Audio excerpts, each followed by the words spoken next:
안녕하세요. 크립토TV입니다.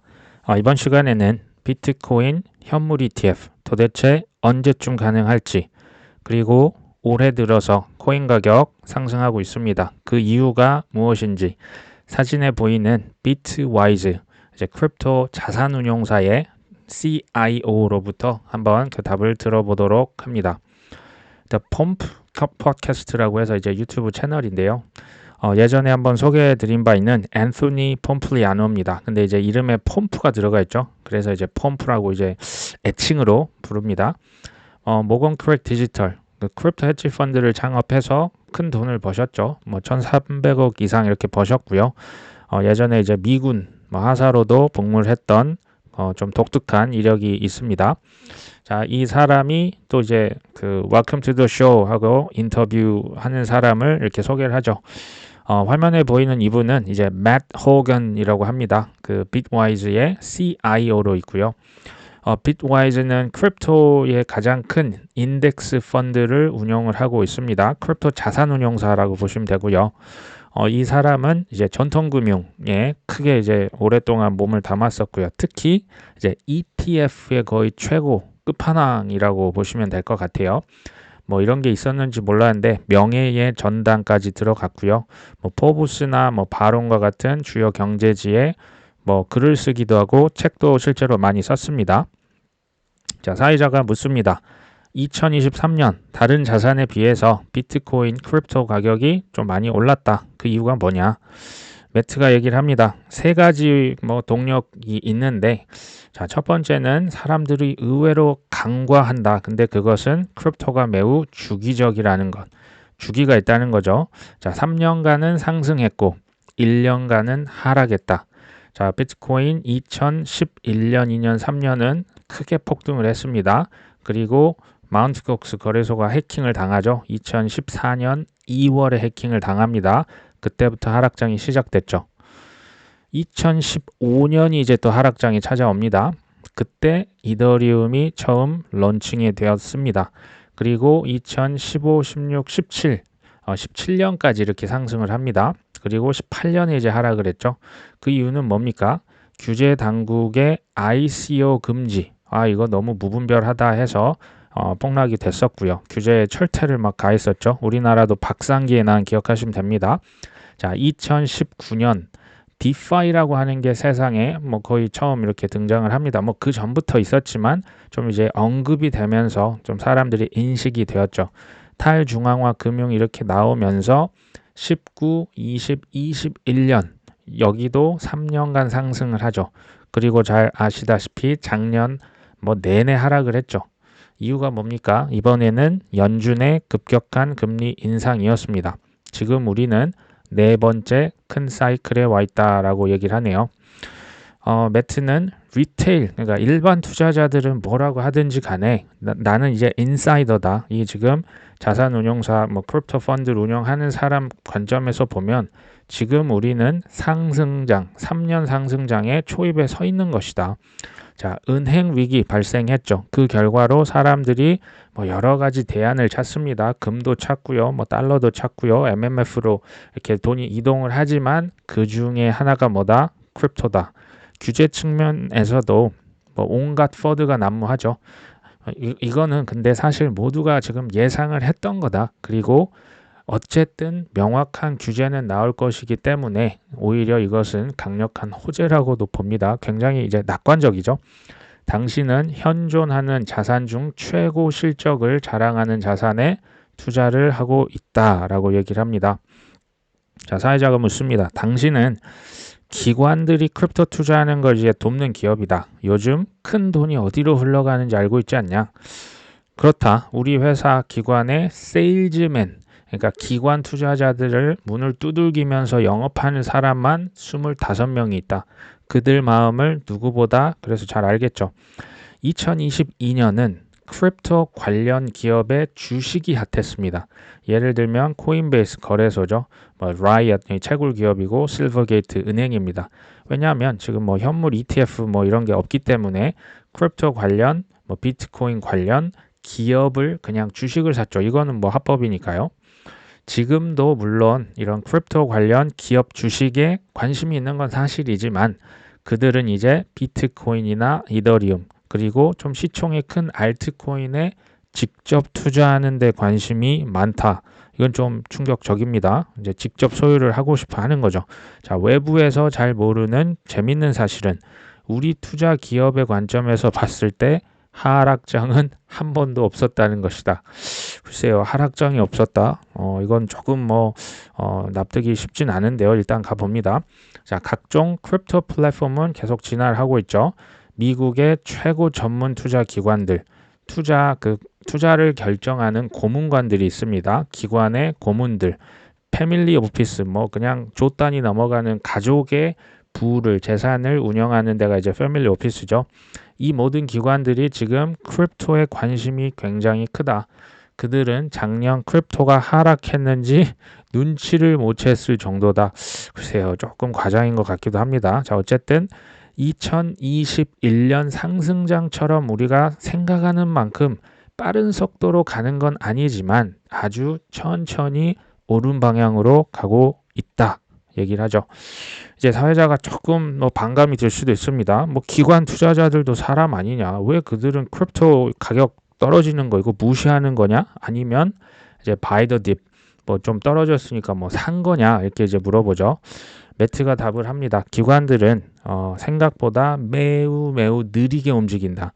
마치 빙하가 서서히, 그게 우리 눈에는 안 보입니다. 빙하가 서서히 녹긴 녹죠. 하지만 매우 천천히 이렇게 움직이고 있다. 내가 말하고 싶은 건 뭐냐면 지금 단기적인 뉴스는 다 악재죠. 지금 SEC가 코인베이스를 기소하고 바이낸스를 잡아넣겠다. 저스틴 선을 기소하고 모두 악재투성이지만 장기 뉴스는 모두 호재다. 이거 이제 무슨 얘기냐 봤더니 지난 하락장이 18년이었죠.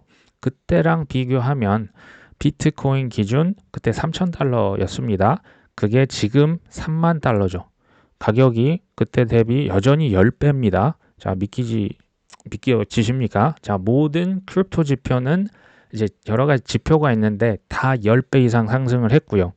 자, 개발자들 옛날에는 이제 수백 단위였다면 지금 수천 명이 넘어갑니다. 자, 코인베이스 미국의 대표 코인 거래소죠. 이용자들이 예전에 2천만 명이었습니다. 지금은 1억 1천만 명을 넘어가고 있죠. 자, 기관 투자자의 시간표는 우리 개인의 투자자와 너무나 다르다. 하지만 크립토는 계속 발전하고 있다. 이렇게 얘기를 합니다. 자, 사회자가 다시 묻죠. 최근 은행 위기가 있었는데 이게 기관 투자자들에게 어떤 영향을 미쳤냐? 매트가 답을 합니다. 이번 위기로 사람들은 은행이 이제 더 이상 안전하지 못하다는 것을 실감했죠. 그리고 이제 크립토 바깥 세상에서는 수천조 원의 돈이 은행에서 지금 빠져나왔죠. 그래서 MMF 펀드 이제 단기간 돈을 맡겨 놓으면서도 이자가 생각보다 요즘 높죠. 그렇기 때문에 돈이 MMF 펀드로 엄청 빠져나갔다. 근데 이제 크립토 이제 내부에서 보면 사람들이 해지를 하려는 목적으로 익스포저를 조금씩 늘려가는데 눈을 떴다. 이게 이제 대비를 한다는 차원이죠. 자, 비트코인은 글로벌 금융위기 2008년도죠. 그 직후에 탄생을 했고요. 비트코인에서 역사상 가장 가격이 크게 상승한 달 이때가 바로 2013년 키프러스 이제 영어로는 사이프러스라고 합니다. 사이프러스 은행 위기 때였다. 나는 이게 절대 우연이라고 생각하지 않는다. 그리고 지금 은행 위기 또 맞고 있습니다. 이 사람은 굉장히 긍정적으로 지금 보고 있는 거라고 보시면 될 것 같고요. 그렇다고 해서 크립토가 전통 금융을 전부 대체할 것으로 생각하지는 않는다. 다만 전통 금융이 크게 망가질수록 우리가 만나는 이런 대형 기관 투자자들은 대안 투자, 이 크립토가 대안인 거죠. 더 큰 가치를 부여하고 조금씩 익스포저를 늘리는데 관심이 많아지는 것이다. 이렇게 이제 얘기를 합니다. 사회자가 그 해지라는 표현을 들었죠. 자, 요즘 해지라는 표현이 굉장히 많이 쓰이는데 대공황 해지다, 인플레이션 해지다, 은행 위기의 해지다, 미국의 이제 디폴트 위기, 빚이 지금 리밋이 계속 어마어마하게 지금 빚이 증가하고 있죠. 자, 크립토는 뭐에 대한 해지냐? 매트가 재밌는 말을 합니다. 크립토는 실수에 대한 해치다. 중앙은행이든 정치인이든 은행가든 누구든지 큰 실수를 할 수 있고 기존 시스템이 망가지면 망가질수록 크립토는 구체적이고 효과적인 대안을 제시할 것이다. 자, 재밌죠? 자, 사회자가 또 얘기하죠. 대형 기관 투자자들은 이제 뭐 코인을 뭐 예를 들어 사놓고 10년간 그냥 묵히는 편이냐? 아니면 뭐 좀 샀다 팔았다 우리처럼 단타도 좀 자주 하는 편이냐? 이렇게 물어봅니다. 자, 매트는 우선 크립토 투자에 입문했다는 것은 그게 사람이건 기관이건 매우 적극적인 투자자라는 뜻이죠. 자, 그럼에도 우리가 크립토 인덱스 펀드를 만든 이유, 이제 보통 인덱스 펀드는 소극적 투자죠. 이제 뭐 디파이 인덱스 아니면 NFT 인덱스 그냥 그 전체 지수를 추종하는 거기 때문에요. 인덱스를 우리가 왜 만들었냐? 대부분 사람들은 재밌는 게 크립토에 대해서 전혀 깊이 있게 공부하지 않는다. 지금 기관 투자자들 얘기를 사실 하는 겁니다. 크립토가 5년 후 크게 오를걸 하고 조금 그냥 발을 담고 놓길 바랄 뿐이지 막 우리처럼 매일 코인을 대해서 연구하고 뭐 얼마만큼 사고 그렇게 공부 안 한다는 얘기입니다. 자, 매우 적극적인 투자자들 중 일부는 내 크립토를 전통 방식으로 구매하길 원한다. 막 거래소 썼다가 막 날라가지 않습니까? FTX도 뭐 망했고요. 자, 그래서 우리는 그들에게 이제 크립토 싱글 펀드, 뭐 이더리움 펀드, 솔라나 펀드, 뭐 에이다 펀드를 이제 제공하는데 그게 이제 전통 방식을 꼭 주식 ETF 사듯이 이렇게 산다는 얘기죠. 또 하나 매우 중요한 사실은 전문 투자자, 기관들은 상황에 맞게 리밸런스를 자유자재로 구사한다.